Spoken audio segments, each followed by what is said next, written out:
എന്തൊരു വഞ്ചനയാണത്. ഞാൻ രാംരാജിൻ്റെ പുതിയ മുണ്ട് തന്നെ എനിക്ക് കിട്ടി. ഞാൻ ആ മുണ്ട് നിങ്ങൾ കണ്ടിരുന്നോ? ആ മുണ്ട് അതെനിക്ക് യൂത്ത് ലീഗിൻ്റെ പ്രവർത്തകർ തന്നെയാണ് അതിൻ്റെ പാക്കറ്റ് പൊട്ടിക്കാതെ കൊണ്ടുവന്ന് തന്നത്.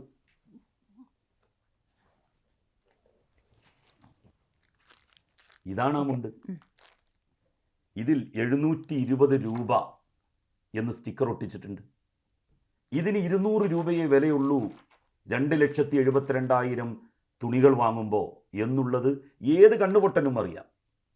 ഈ തുണിയാണ് 2 തവണ എടുത്ത് ഈ 2 തുണി, ഒരു തവണ 2 തവണയേ ഇത് എടുത്തിട്ടുള്ളൂ, ഉപയോഗിച്ചിട്ടുള്ളൂ. അപ്പോഴേക്ക് ഇതിങ്ങനെയായി. ഇതൊന്നും എനിക്ക് മറ്റെവിടെ നിന്നും കിട്ടൂലല്ലോ. മുസ്ലിം യൂത്ത് ലീഗിൻ്റെ ഭാരവാഹികൾ തന്നെ കൊണ്ടുവന്ന് തന്നതാണ്. അവർ തന്നെയാണ് പറഞ്ഞത് എന്നോട്, ഇങ്ങനെ ഒരു വലിയ കൊള്ള നടന്നിട്ടുണ്ട്. യൂത്ത് ലീഗിൽ നിന്ന് തന്നെയാണ് താങ്കൾക്ക് ഈ വിവരങ്ങളെല്ലാം പിന്നെ കിട്ടുന്നത്? അതെ, താങ്കളെല്ലാം പറയുന്നു. അപ്പോൾ ഫിറോസിനെതിരെ ലീഗിനകത്ത് ഉയരുന്ന ഒരു രാഷ്ട്രീയ നീക്കങ്ങളുണ്ട്, അതിന് താങ്കൾ കുടപിടിക്കുന്നു.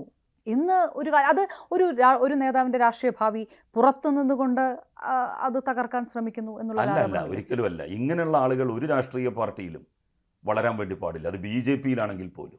ഞാൻ മുസ്ലിം യൂത്ത് ലീഗിൻ്റെ മുൻ ജനറൽ സെക്രട്ടറി അല്ലേ, സംസ്ഥാന ജനറൽ സെക്രട്ടറി. ഇപ്പോൾ താങ്കൾ അതിലില്ലല്ലോ. ഇല്ല, ഞാനിരുന്ന കസേരയിലല്ലേ ഫിറോസ് ഇരിക്കുന്നത് ഇപ്പോൾ.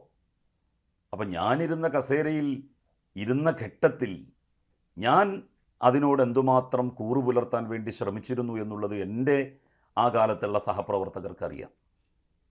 പക്ഷേ ഇപ്പോൾ ഇരിക്കുന്ന ആളുകൾ ചെയ്യുന്ന കൊള്ളരുതായ്മകൾ എല്ലാ സീമകളും ലംഘിച്ച് പോകുമ്പോൾ അതിനെ എതിർക്കേണ്ടത് എൻ്റെ ഒരു ബാധ്യതയാണ് എന്ന് ഞാൻ മനസ്സിലാക്കും.